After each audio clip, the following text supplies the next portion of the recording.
बिस्मिल्लाहिर्रहमानिर्रहीम। आज एक और वीडियो के साथ हम यहाँ पे मौजूद हैं। आज का जो टॉपिक है हमारा, आप देख सकते हैं, डे मोवियर थ्योरम आज हम करने लगे हैं। ट्रिग्नोमेट्री के लिए होता है ये। इसमें हमारे पास स्टेटमेंट लिखी हुई है कि शो करें cos theta plus iota sign theta की पावर n, ये इक्वल होता है cause n theta plus iota sign n theta. यानी अगर हमारे पास ट्रिग्नोमेट्रिक फंक्शन की जो पावर है वो n हो तो वही n हमारे पास ट्रिग्नोमेट्रिक फंक्शन का जो एंगल होता है उसके साथ पैरामीटर की सूरत में साथ लग जाता है फॉर ऑल इंटीजर्स n के लिए। तो सबसे पहले हमने इसको प्रूव करना है। हम इसको प्रूव, क्योंकि थ्योरम को प्रूव करने के काफ़ी सारे तरीके होते हैं, तो इस थ्योरम को हम बाय मैथमेटिकल इंडक्शन प्रूव करेंगे। We prove it by mathematical induction। First step wise करके लिख लें तो भी कोई फर्क नहीं पड़ता। तो यहाँ पे हम सबसे पहले फॉर n इक्वल्स टू 0 के लिए प्रूव करते हैं। अगर n हमारे पास 0 हो तो हम ले लेते हैं जी स्टेटमेंट, इसको हम प्रूव करते हैं कि ये n इक्वल्स टू 0 के लिए प्रूव होती है या नहीं। Cos theta plus iota sine theta power 0 equals to cos 0 theta plus iota sine 0 theta. तो अगर हम इसको सॉल्व करें, किसी भी चीज़ की पावर 0 हो तो वो हमें आंसर 1 देती है। इसका आंसर हमारे पास 1 आ जाएगा। ये हमारे पास कॉस 0 थीटा हो गया, साइन 0 थीटा हो गया। ये 0 जो है वो थीटा को 0 कर देगा। कॉस 0 1 के बराबर और साइन 0 0 होता है। तो 1 प्लस 0 मतलब के 0। तो हम कह सकते हैं स्टेटमेंट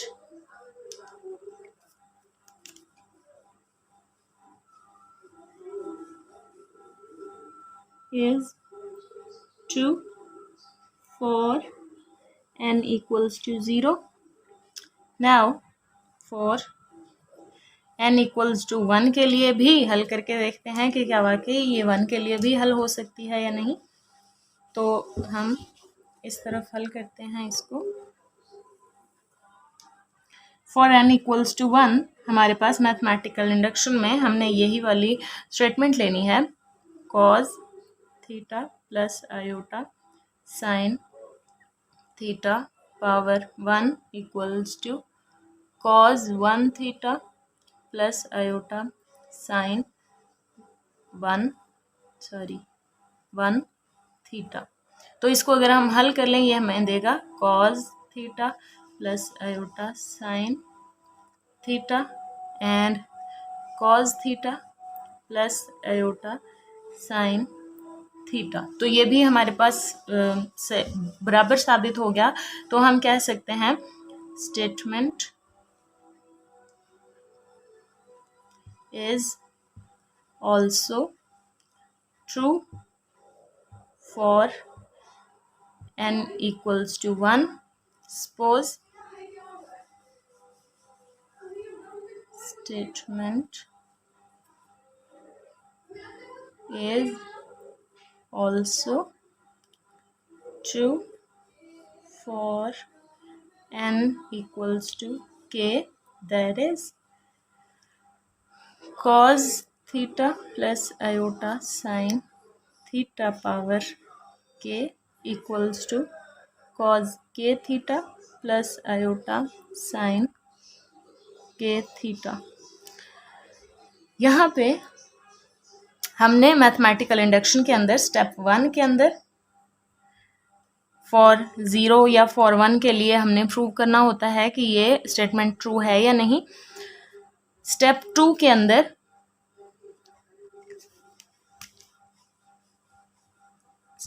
अंदर हमने बताना होता है कि अगर ये 0 या 1 के लिए ट्रू है तो फिर ये n इक्वल्स टू k के लिए भी ट्रू होगी। और अब स्टेप 3 के अंदर we are to show that statement is also true for n equals to k plus 1। यहाँ पे हमने स्टेप 3 में ये शो करना है कि ये स्टेटमेंट k प्लस 1 के लिए भी ट्रू है।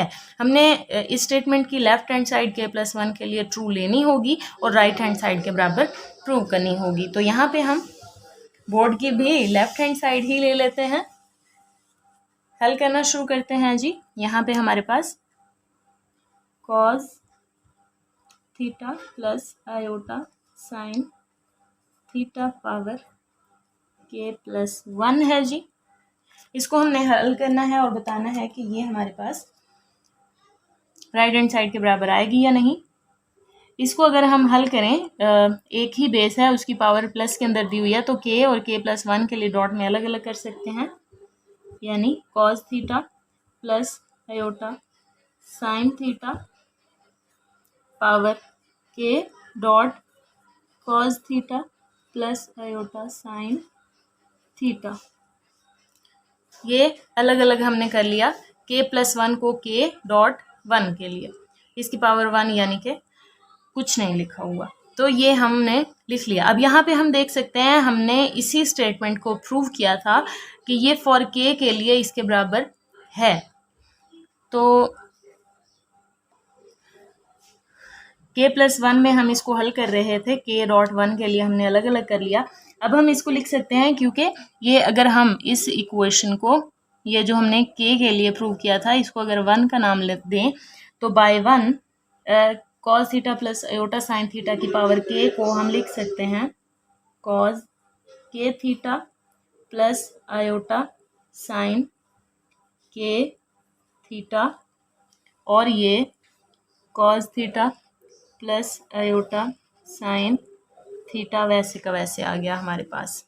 ठीक हो गया जी। अब हम इन दोनों को आपस में हल कर लेते हैं। यहाँ पे हमारे पास है जी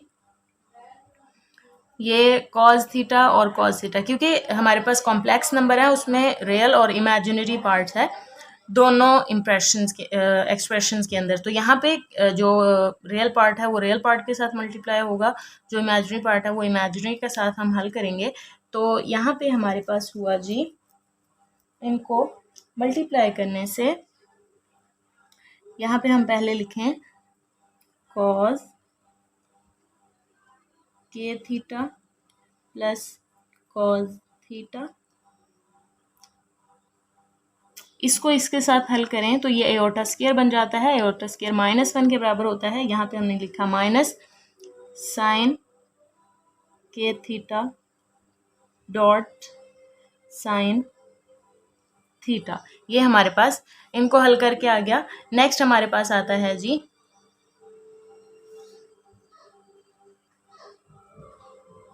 ये डॉट हो गया हमारे पास। ये हमारे पास एक एक्सप्रेशन हल हो गया रियल हिस्से वाला। अब आयोटा वाला हमने हल करना है। यहाँ पे अगर हम देखें, इसको इसके साथ मल्टीप्लाई करना है, इसको इसके साथ मल्टीप्लाई करना है, तो ये हमारे पास आएगा cos k theta sine theta plus cos theta sine k theta, और ये आयोटा इसके साथ भी था, इसके साथ भी था, हमने बाय रख लिया। ये हमारे पास नेक्स्ट एक्सप्रेशन आ गया। अब यहाँ से हम देख सकते हैं cos k theta plus dot cos theta minus sine k theta sine theta, ये हमारे पास फॉर्मूला बंद हो जाएगा cos k theta plus theta में। ठीक हो गया जी। और ये वाला एक्सप्रेशन प्लस आयोटा के साथ ये हमारे पास बंद हो जाएगा sine k theta plus theta के अंदर।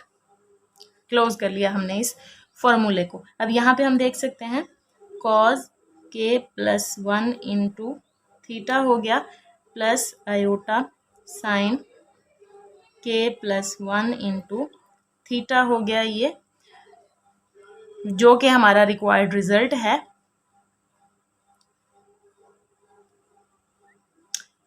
which proves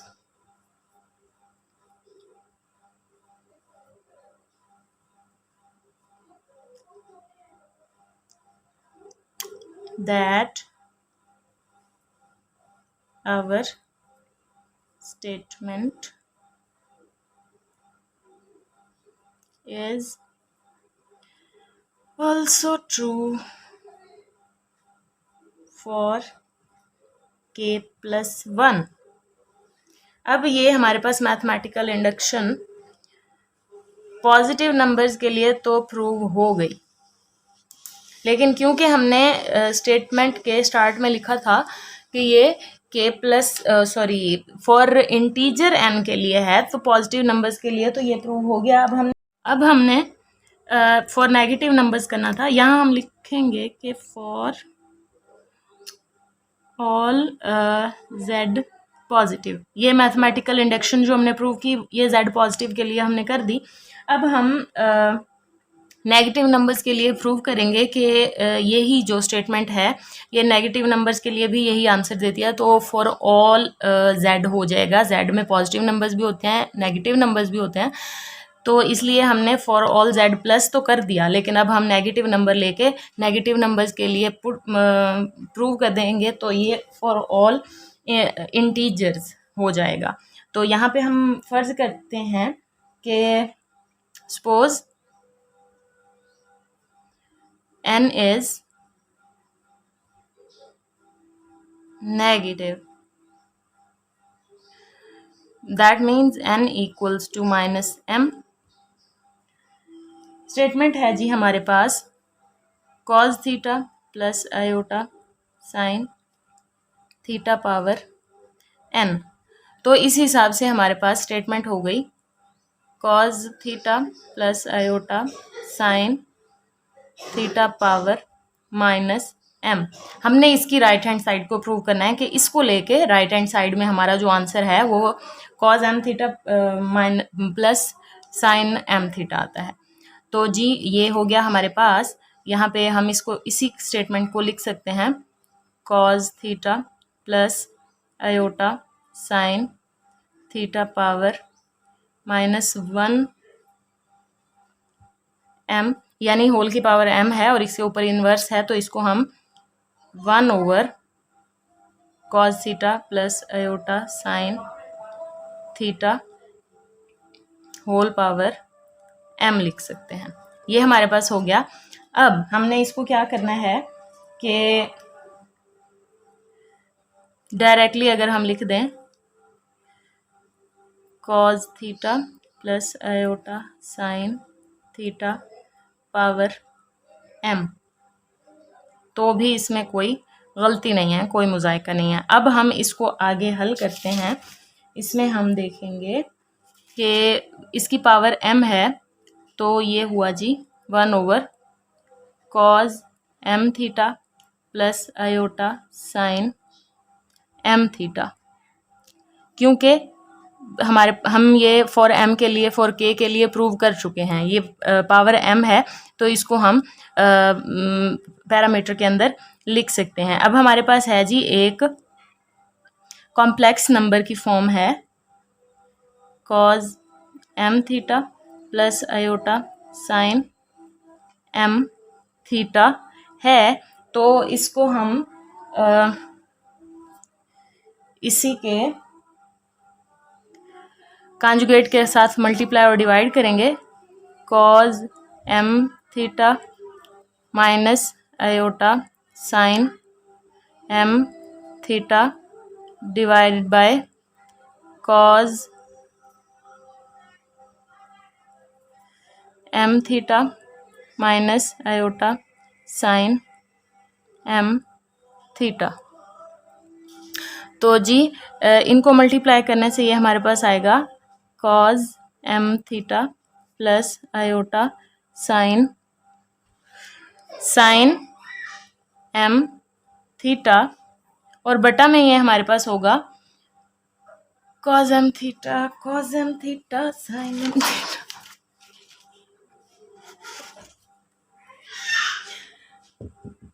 cos m cos square M theta minus iota square sine square M theta. तो ये हुआ हमारे पास आयोटा स्क्वायर -1 के बराबर होता है, माइनस माइनस प्लस हो गया, और प्लस की वजह से बटा के नीचे cos square theta plus sine square theta 1 के बराबर हो गया। इस पूरे को हम मिटा देते हैं, ये ख़त्म हो गया। बाकी हमारे पास बच गया cos M theta plus iota sine M theta, और यही सॉरी यहाँ पे था minus cos M theta minus iota sine M theta है, ये नेगेटिव नंबर था एन एम, तो cos minus M theta plus iota sine minus M theta, क्योंकि कॉस जो होता है वो माइनस को एब्जॉर्ब कर लेता है और साइन जो है वो माइनस को बाहर निकाल देता है। तो ये एब्जॉर्ब वाला माइनस जो है ये हमने एम के साथ लगा दिया है, और ये जो माइनस था इसको हम एम के साथ अंदर ले गए हैं। ये नेगेटिव नंबर था, यहाँ पे हमने कहा था minus M equals to M है, तो इसलिए हम वापस इसकी जगह पे एन पुट कर दें, cos N theta plus iota sine N theta. तो ये प्रूव हुआ कि अगर हमारे पास एन जो है वो नेगेटिव नंबर हो तब भी जो हमारे पास होते हैं कॉम्प्लेक्स नंबर्स, उनकी अगर कॉम्प्लेक्स नंबर्स की फॉर्म में ट्रिग्नोमेट्रिक फंक्शन दिया हुआ हो और उसकी पावर जो है वो जो भी हो उसको हम हल करते हुए उसको पैरामीट्रिक फंक्शन के साथ एंगल के साथ लिख सकते हैं। ये इससे हमारा प्रूफ कंप्लीट होता है। उम्मीद है आपको समझ आई होगी। इंशाल्लाह नेक्स्ट वीडियो में मिलेंगे। अपना फीडबैक ज़रूर दिया कीजिए। तब तक के लिए अल्लाह हाफिज़।